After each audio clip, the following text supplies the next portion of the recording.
مبسملا ومحمدلا ومصلیا ومسلما۔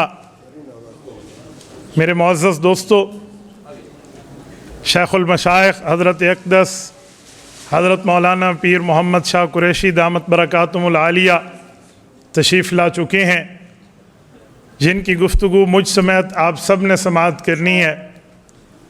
میں حضرت کی آمد پر استقبالیہ کے حساب سے کچھ پوائنٹس آپ کی خدمت میں عرض کرنا چاہ رہا ہوں۔ ہمارے شیخ مکرم جس خانقاہ میں تشریف فرما ہیں، اس خانقاہ کے بانی اور مؤسس حضرت مولانا خلیفہ عبدالغفار نقشبندی مجددی نور اللہ مرکزہ کا تذکرہ خیر کرنے لگا ہوں۔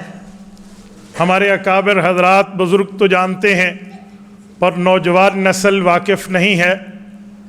میں صرف اور صرف قرآن کریم کی اس آیت جس میں اللہ جل شانہ نے رسالت مآب علیہ الصلوۃ والسلام کو فرمایا وَكُلًّا نَقُصُّ عَلَيْكَ مِنْ أَنْبَاءِ الرُّسُلِ مَا نُثَبِّتُ بِهِ فُؤَادَكَ، اس آیت کو سامنے رکھتے ہوئے اکابر کے تذکرے میں ایک اس پھول کا ذکر کرنے لگا ہوں جس کے گلشن میں ہم موجود ہیں۔ آج ہمارے مرشد حضرت مولانا خلیفہ محمد طیب غفاری نور اللہ مرقدہ، ان کے والد مکرم حضرت خلیفہ عبدالغفار نور اللہ مرقدہ کے والد مکرم اور آباء و اجداد بھی علماء میں ہیں۔ حضرت خلیفہ عبدالغفار صاحب کی ولادت 1914 میں حضرت مولانا غلام صدیق صاحب کے گھر میں ہوتی ہے، اور مولانا غلام صدیق صاحب وہ ہیں جو بیعت ہیں خواجہ نظام الدین صاحب کی خانقاہ توسہ شریف سے، اور حضرت خواجہ صاحب سے اتنا عشق تھا ان کو کہ ان کی تدفین بھی وہیں ہوئی ہے، اور حضرت تو باقاعدہ اس خانقاہ کے عاشق شمار ہوتے تھے۔ اور حضرت خلیفہ عبدالغفار نور اللہ مرقدہ کے دادا جان حضرت مولانا گل محمد مقبول خیل رحمہ اللہ تو وہ شخص ہیں جنہوں نے باقاعدہ اس زمانے میں جب بالکل کثر پرسی کا عالم تھا، اتنی بڑی اپنی لائبریری رکھی تھی کہ جب مدینہ طیبہ ہجرت کر رہے تھے تو اس وقت انہوں نے اپنی لائبریری 2 بیل گاڑیوں پر مشتمل کتابیں اٹھا کر حضرت قاضی عبداللطیف حضرت قاضی عبدالکریم نور اللہ مرقدہما کے والد مکرم کا مدرسہ نجم المدارس کلاچی کے حوالے کیا تھا، اور ہمارے حضرت خلیفہ محمد طیب دامت برکاتہم کے پردادا جان مولانا گل محمد مدفون جنت البقیع ہیں۔ ہم جس خانقاہ میں بیٹھے ہیں، اس خانقاہ کو حضرت خلیفہ عبدالغفار نور اللہ مرقدہ نے 1977 میں اپنے شیخ و مرشد حضرت مولانا فقیر احمد گل نور اللہ مرقدہ جو خلیفہ اجل تھے، حضرت مولانا شاہ عبد الحلیم پیزو نور اللہ مرقدہ کے، ان کے حکم پر 1977 میں اس جگہ کی بنیاد رکھی، اپنی ذاتی پیسے سے خریدی ہوئی جگہ پہ جہاں اپنا گھر بنایا، وہیں ذاتی جگہ پہ خانقاہ، ذاتی جگہ پہ مسجد بنائی۔ یہ چیز بہت کم نظر آتی ہے، ورنہ تو ڈونیشن شپ کی ترتیب پر یہ معاملے طے ہوتے ہیں۔ حضرت کی ولادت تو 1914 میں ہے، اور حضرت جن کے خاندان میں ہے، میں ان کا نام لینے لگا ہوں، ذرا کان کی کھڑکی کھول کے دل تک راستہ دینا۔ وہ شخصیت جن سے صحابہ کرام نے دعائیں کروائیں، سید التابعین سید الاولیاء حضرت اویس کرنی رحمہ اللہ، ان کے آباء و اجداد میں ہیں، اور یہ ان کی نسل سے ہیں۔ حضرت کو رب کریم نے ابتدائی جو مواقع دیے ہیں وہ ڈی خان میں ہمارے نامی گرامی عالم دین حضرت مولانا عبدالعزیز محمدی نور اللہ مرقدہ کے والد مکرم حضرت مولانا قاضی احمد گل صاحب رحمہ اللہ کے پاس انہوں نے اس ابتدائی اسباق کو پڑھا، اور اس کے بعد اپنے اسباق کی تکمیل کے لیے مدرسہ شاہی مراد آباد انڈیا تشریف لے گئے، اور وہاں پر حضرت نے مولانا فخر الدین امروہی نور اللہ مرقدہ جو حضرت مولانا مفتی محمود نور اللہ مرقدہ کے استاذ حدیث ہیں، اور حضرت نے ان سے تفسیر بھی پڑھی تھی، ان سے مکمل علم حدیث کو پڑھا، اور اپنے علم کی تکمیل کے بعد واپس یہاں تشریف لائے۔ حضرت کا بیت ارشاد کا سلسلہ جو تھا وہ حضرت مولانا عبدالعزیز شاہ صاحب نور اللہ مرقدہ پیزو پنیالہ شریف کی خانقاہ نقشبندیہ یاسین زئی والے، جن کو حضرت نابینا صاحب بھی کہتے تھے، جن سے قائد ملت اسلامیہ حضرت مولانا فضل الرحمان حافظ الرحمان کے بھی وہ شیخ ہیں، حضرت کو ان سے خلافت بھی ہے، اور 12 سال تک حضرت نابینا رحمہ اللہ کی خدمت میں رہ کے سلوک کے سبق سیکھے۔ جب پہلا سبق سیکھا، پہلے بیٹے کی وفات ہوئی، دوسرے سال دوسرا سبق سیکھا، دوسری بچی کی وفات ہوئی، تیسرے سال سبق سیکھا، تیسرے سال گھر میں چوری ہوئی۔ اتنی قربانیوں کے باوجود بھی حضرت خلیفہ عبد الغفار نور اللہ مرکزہ نے شیخ کا دامن نہیں چھوڑا، بلکہ اللہ اللہ وہاں سے سیکھا۔ آج ہم خانقاہ میں ہیں، شیخ کی کوئی بات خلاف شریعت تو بڑی بات ہے، ہمارے خلاف مزاج بھی ہو جائے ہم طرح طرح کی باتیں کرنے لگ جاتے ہیں، ہمیں ان اکابر سے سبق لینا چاہیے۔ پھر حضرت خلیفہ عبد الغفار نور اللہ مرکزہ 12 سال تک جاتے رہے۔ ہماری خوش قسمتی، ہمارے پڑوس میں حضرت کا گھر ہوا کرتا تھا۔ حضرت خلیفہ عبد الغفار نور اللہ مرکزہ ہماری مسجد کریمیہ سے حضرت مولانا عبداللہ کھچی رحمہ اللہ کے ساتھ عشاء کی نماز پڑھ کے سائیکل چلاتے، صبح کی نماز میں جا کے حضرت خلیفہ عبدالعزیز نابینا صاحب کے پاس پیزو پہنچتے۔ پورا یہ سفر 60 کلومیٹر کا سائیکل پہ ہوتا تھا، اور شیخ بھی کامل تھے۔ رب کریم اپنے بزرگوں کو جب چاہے جو چاہے اطلاع فرما دے۔ ہم شیوخ کے کشف اور کرامات کے قائل ہیں، ہمارے عقائد میں ہے کرامات الاولیاء حق۔ حضرت جب وہاں تشریف لے گئے، ابھی حضرت نے کنڈی کھٹکھٹانی تھی کہ حضرت نابینا صاحب اندر سے بولے عبد الغفار سنگ راغلا، تو آپ اندازہ لگائیں کہ اپنے مرشد سے اپنے مسترشد کا آپس میں کتنا پیار اور محبت کا معاملہ تھا۔ 12 سال کے بعد حضرت نے نابینا صاحب رحمہ اللہ نے اپنے والد شاہ عبد الحلیم نور اللہ مرکزہ کے خلیفہ اجل مولانا فقیر احمد گل صاحب پہاڑ پور والے رحمہ اللہ ان کے حوالے کیا۔ حضرت ان کے بھی اجل خلفاء میں سے ہے۔ اور میرے دوستو، حضرت خلیفہ عبد الغفار نور اللہ مرکزہ وہ شخصیت ہیں جنہوں نے بڑا عرصہ دین کی خدمت کی ہے اپنے ذاتی پیسے سے۔ چگلے کے اوپر حضرت کی دکان ہوا کرتی تھی، سارے حضرات جانتے ہیں۔ میں اس شخصیت کی بات کرنے لگا ہوں جس شخصیت کو آج دنیا حافظ الحدیث کہتی ہے۔ حضرت مولانا عبداللہ درخواستی نور اللہ مرکزہ جب تشریف لائے، حضرت سے حالانکہ کوئی تعارف نہیں تھا، نعمانیہ مدرسے میں شیخ الحدیث حضرت مولانا علاء الدین نور اللہ مرکزہ کے پاس ہمارے والد مکرم اور مولانا عبدالعزیز محمد نور اللہ مرکزہ لے کر آ رہے تھے۔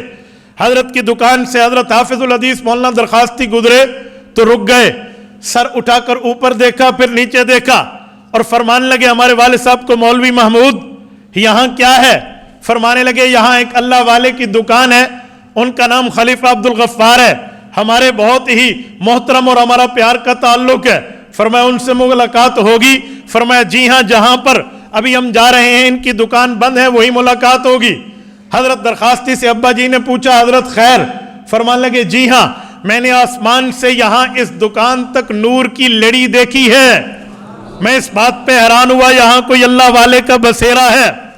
حضرت خلیفہ عبد الغفار نور اللہ مرکزہ جب 100 سالہ کانفرنس جو دارالعلوم دیوبند میں ہوئی تھی، اس 100 سالہ میں تشریف لے گئے حضرت شیخ الحدیث مولانا علاء الدین نور اللہ مرکزہ، حضرت شیخ الحدیث مولانا سراج الدین نور اللہ مرکزہ کے امراء جب وہاں گئے 100 سالہ میں حضرت خلیفہ حضرت قاری محمد طیب قاسمی نور اللہ مرکزہ نے ان کا وہاں استقبال بھی کیا اور ان کو اپنا اعزاز اور اکرام کے ساتھ مہمان نوازی کی۔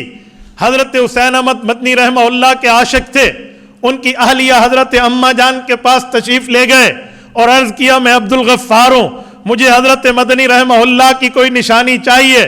تو انہوں نے ہمارے حضرت خلیفہ عبد الغفار نور اللہ مرکزہ کو حضرت مدنی کی قمیض عطا فرمائی تھی، وہ قمیض حضرت کے پاس رہی، اس کا تھوڑا سا ٹکڑا اپنے سینے پہ رکھ کے وصیت فرمائی تھی کہ جب میں فوت ہو جاؤں میرے سینے پہ یہ رکھنا، میرے کفن میں رکھنا میری سفارش کے لیے کافی ہے۔ آج لوگ کہتے ہیں اس کا ثبوت کیا ہے؟ آؤ میں کاتب الوحی حضرت معاویہ بن ابی سفیان رضی اللہ عنہما کو پیش کر رہا ہوں۔ ہمارے حضرت کی دعاؤں سے، حضرت کے شفقتوں سے میں حوالہ عرض کرنے لگا ہوں۔ اٹھائیے تاریخ ابن عساکر، امام ابن عساکر رحمہ اللہ نے تاریخ مدینہ دمشق میں لکھا ہے کہ حضرت معاویہ کے پاس نبی پاک صلی اللہ علیہ وسلم کے سر مبارک کے تراشے ہوئے بال تھے، اور جب فوت ہوئے تو فرمایا رسول اللہ کے یہ بال اور رسول اللہ کے یہ ناخن مبارک جو حضور پاک علیہ السلام نے کاٹے تھے اور حضرت معاویہ نے لے لیے تھے، یہ میرے سینے پہ قبر میں رکھ دینا اور مجھے میرے خالق کے حوالے کر دینا۔ اور میں نے یہ دیکھا ہے، ہمارے حضرت مولانا عبداللہ جامعہ قادریہ بکھر کے مؤسس نور اللہ مرکزہ نے فرمایا تھا کہ میں نے جو اکابر سے جو چیز سنی میں اس پہ عمل کر رہا ہوں۔ حضرت رائے پوری رحمت اللہ علیہ کی کچھ نشانیاں اور اسی طرح جمعیت علماء اسلام کا پرچم حضرت مولانا غلام فرید صاحب کو وصیت کی کہ میرے سینے پہ رکھ کے مجھے خالق کے حوالے کر دینا۔ یہ ہمارے اکابر کی ترتیب ہے۔ حضرت نے وہ کپڑا یہاں لیا اور یوں تشریف لے گئے۔ میرے دوستوں، میں اس کے بعد حضرت کی خانقاہی نظام پہ بات کروں تو آج دنیا میں 30 سے زائد حضرت کے مجازین موجود ہیں، بڑے بڑے علماء کا نام ہے۔ میں اختصار وقت پہ نام ذکر نہیں کرنا چاہ رہا، میں تھوڑا آگے چلتا ہوں۔ خانقاہی خدمات سے تو دنیا واقف ہے، لیکن آؤ میں سیاست اسلامیہ کی بات بھی کر رہا ہوں۔ ہمارے حضرت خلیفہ عبدالغفار نور اللہ مرکزہ، حضرت مولانا مفتی محمود نور اللہ مرکزہ کے درینہ ساتھی تھے۔ حالانکہ مفتی محمود صاحب عمر میں ان سے 5 سال چھوٹے تھے، لیکن انہیں اپنا قائد، انہیں اپنا بڑا مانا۔ جمعیت علماء کا پرچم نبوی تھاما۔ 1970 کے الیکشن میں حضرت نے چشمہ سے لے کر درابن، پیزو سے لے کر رمک تک کے ایک ایک دیہات، ایک ایک گلی، ایک ایک کوچہ، ایک ایک بستی کا سفر فرمایا اور اس حد تک حضرت نے قربانی دی ہے۔ میں ایک قربانی پیش کر رہا ہوں۔ خواجہ نظام الدین رحمہ اللہ توسہ شریف کے پیر مکرم، پیر پٹھان کا بڑا نام ہے، ان کے فرزند خواجہ معین صاحب اس وقت مسند نشین تھے۔ حضرت نے حافظ نذیر صاحب کو لیا، گاڑی لی کہ ان سے ہم خط لیں گے کہ ان کے یہاں مریدین مفتی محمود رحمت اللہ علیہ کو ووٹ دیں۔ جب گاڑی رمک پہ پہنچی، گاڑی خراب ہو گئی۔ ڈرائیور نے بتایا حضرت خرابی زیادہ ہے، وقت لگے گا۔ فرمایا تو جانے اور سبب جانے، میں مسبب الاسباب پہ توکل کرتے ہوئے جا رہا ہوں۔ حضرت رمک سے توسا پیدل تشریف لے گئے۔ وہاں پہنچے تو خواجہ معین صاحب حضرت مفتی صاحب کے مخالف تھے، لوگوں نے ادھر ادھر کی باتیں لگائی تھی۔ یہ گئے اور فرمایا میں مولوی غلام صدیق کا بیٹا ہوں جنہوں نے آپ کے شہزادوں کو بوسکی کی پوشاکیں پہنائی تھی، میں تو اس کا بیٹا۔ وہ کہنے لگے مفتی محمود تو وہابی اور اس طرح۔ حضرت نے فرمایا نہیں، لوگ اس طرح غلط باتیں کرتے ہیں جیسے آپ کے خلاف بھی دنیا کہتی ہے، آپ بھی غلط بولتے ہیں، حالانکہ آپ تو ماشاءاللہ اللہ کے ولی ہیں۔ جب ان کو قائل کیا، حضرت مفتی صاحب کی بات فرمائی کہ وہ خود خانقاہ والے ہیں، اللہ والے ہیں، ذکر اللہ والے ہیں۔ انہوں نے خط لکھا اور مفتی محمود رحمت اللہ علیہ نے یہاں پر جرت کے ساتھ وہ الیکشن جیتا۔ اور اس کے بعد 1977 میں تحریک نظام مصطفیٰ میں ڈیرہ اسماعیل خان کی پہلی گرفتاری میں حضرت خلیفہ عبدالغفار صاحب، حضرت مولانا علاء الدین نور اللہ مرکزہ نے پہلی گرفتاری پیش کی۔ یہ اس وقت گرفتاری حضرت خلیفہ عبدالغفار صاحب نے پیش کی جب ان کی اہلیہ امید سے تھی یہ جیل میں ہے، بیٹا محمود پیدا ہوا ہے۔ یہ عشق تھا علماء دیوبند سے، حضرت شیخ الہند سے، مفتی محمود سے کہ ان کے نام پہ اپنے بیٹے کا نام محمود رکھ۔ میرے دوستو، یہ نہیں دیکھا گھر میں ایمرجنسی ہے میں جیل میں ہوں گا، از خود تحریک نظام مصطفیٰ کے لیے انہوں نے وہاں پر اپنی جو ہے نا گرفتاری وہاں پر پیش کی تھی۔ اور میرے ساتھیوں، میں ایک بات مزید آپ کی خدمت میں کرنے لگا ہوں۔ جب حضرت مفتی محمود صاحب وزیر اعلیٰ منتخب ہوئے تو انہوں نے 2 کنال زمین حضرت کے نام الاٹ کرنا چاہی۔ میں آپ کو لوکیشن بتا دیتا ہوں۔ حضرت خلیفہ عبدالقیوم نور اللہ مرکزہ کی جو خانقاہ ہے، حضرت خلیفہ صاحب کی خانقاہ کے ساتھ ایک اسکول ہے، یہ اسکول کی جگہ پر 2 کنال زمین اس وقت دینا چاہتے تھے اور فرمایا غریبوں کے لیے عبدالغفار لے لے۔ اس بات کے گواہ بڑے بڑے حضرات ہیں، خصوصاً حضرت خواجہ محمد زاہد رحمہ اللہ شہید، جن کے فرزند ارجمند یہاں موجود ہیں۔ اس طرح اکابر بیٹھے تھے۔ حضرت خلیفہ عبدالغفار صاحب نے عرض کیا حضرت مجھے نہیں چاہیے، جس اللہ نے آپ کو وزارت اولیاء دی ہے وہ اللہ میرے بچوں کو بھوکا مرنے نہیں دے۔ میرے دوستو، استغنا اتنا تھا۔ اور پھر ایک بات آپ کی خدمت میں عرض کروں، ہمارے پیر و مرشد حضرت مولانا عزیز الرحمن ہزاروی نور اللہ مرکزہ، اس وقت کی بات کر رہا ہوں جب شیخ ہزاروی رحمہ اللہ کا یہاں ڈی اے خان میں کوئی مرید نہیں تھا، اتنی بڑی شخصیت کی بات کر رہا ہوں۔ وہ یہاں تشریف لاتے، کئی کئی دن حضرت خلیفہ عبدالغفار کی خانقاہ میں رہتے، اصلاحی تعلق بھی ان سے تھا. فرماتے تھے میں نے بیعت حضرت شیخ زکریا رحمہ اللہ کی ہے اور تربیت میں نے خلیفہ عبدالغفار سے لی ہے. میرے دوستو، حضرت خلیفہ عبدالقیوم صاحب بھی حضرت خلیفہ عبدالغفار صاحب کے خلیفہ ہیں. میں بات کو سمیٹتے ہوئے آپ کی خدمت میں بات کرنے لگا ہوں. اس کے بعد جب حضرت مولانا فضل الرحمان دامت برکاتہم منتخب ہوئے، وہ یہاں تشریف لائے تو چاچا جان سمجھ کے تشریف لائے اور یہاں پر عرض کیا چاچا جان میرے ہاتھ میں وہی ابا کا دیا ہوا پرچم نبوی ہے، مجھے آپ کی دعاؤں کی ضرورت ہے. حضرت نے ان کا ہاتھ تھاما. آج نسل در نسل تک، تیسری چوتھی نسل تک الحمدللہ وہ محبت کا رشتہ اہل حق کی جماعت جمعیت علماء اسلام اور حضرت مولانا فضل الرحمان سے تھا، قائم ہے اور انشاءاللہ قائم رہے گا. اور میرے ساتھیوں، حضرت کا انتقال جو ہے، حضرت کا انتقال یہ 12 اکتوبر 1990 میں ہے. بروز جمعۃ المبارک 1:30 بجے حضرت کا وہاں انتقال ہے. اور اس کے بعد مغرب میں حضرت کی نماز جنازہ شیخ الحدیث حضرت مولانا علاء الدین نور اللہ مرکزہ نے پڑھائی تھی. میرے ساتھیوں، میں یہاں ایک بات کر رہا ہوں، میں نے حضرت کی زیارت بھی کی، کئی مرتبہ دم بھی کرایا، ہاتھوں کے بوسے بھی لیے، بلکہ ہمیں تو وہ اٹھا لیتے تھے، والد صاحب کے ساتھ میں آتا. مجھے آج بھی ان کا ایک واقعہ یاد ہے. میں حضرت شیخ سے اجازت لیے ہوئے ایک واقعہ عرض کرنے لگا ہوں. میں یہاں آیا، ابا جی کے ساتھ تھا، 1990 کی بات. غالباً میں اس وقت 5-6 سال یا 4.5-5 سال، یہ شاید اتنا ہی ہو، وفات سے پہلے کی بات ہے. کچھ ایسے یاد آتا ہے جسے سرائکی میں کہتے ہیں دماغ میں نے الیل پوندی ہے. وہ مجھے یوں یاد ہے کہ ظہر کا وقت تھا، کڑاکے کی، اس وقت کچھ عرصہ پہلے، کوئی اگست کی بات ہے یا جولائی کی، گرمی تھی، تو وضو کی بات آئی نا، جتنا پانی وضو کا منگایا وہ پورا ہو گیا، میں رہ گیا، میرا وضو نہ ہوا. اب نماز کا وقت تھا، مجھے فرمانے لگے میں تیرے لیے اللہ سے دعا کرتا ہوں، اللہ تعالیٰ انشاءاللہ اگر آج بارش دے دے گا تو تیری بغیر وضو ہی اللہ نماز قبول کرے گا، کیونکہ تیری عمر نابالغی والی ہے. یقین مانے کچھ وقت گزرا، ہم نے ظہر پڑھی، آنن فانن یہاں چھن چھن بارش برسی تھی. یہ اللہ والے ہیں، اللہ تعالیٰ ان کی قبروں پہ کروڑوں اربوں رحمتیں نازل فرمائے. حضرت کی خدمت میں اور آپ حضرات کے سامنے میں نے چند باتیں پیش کی ہیں. میں دعا گو ہوں، خدا رحمت کند این آشکان پیاہ کے تین اترا. اقول قولی ھذا واستغفر اللہ وآخر دعوانا ان الحمد للہ رب العالمین.